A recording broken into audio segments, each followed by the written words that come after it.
గంగామాత ఆ పరమేశ్వరుడితో ఇలా అన్నదంట, స్వామి, పార్వతీదేవికి నీ హృదయానికి దగ్గరగా నీ దేహంలో సగభాగం ఇచ్చావు, నాకు నీ శిరస్సు యొక్క శిఖరాన స్థానమిచ్చావు, నాకు కూడా నీ హృదయానికి దగ్గరగా చేరి పరవశించాలని ఉంది స్వామి అన్నదంట.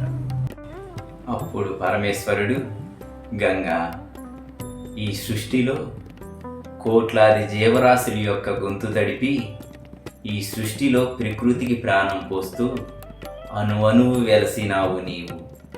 కుంకుమ పార్వతీదేవి అయితే గంధం నేను. ఆ గంధంలో ప్రతి అణువణువు చేరి పరవశించేది నీవే కదా గంగా అన్నాడట.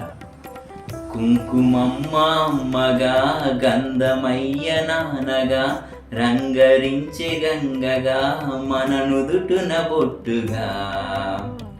హాయ్ ఫ్రెండ్స్, అందరికీ నమస్తే.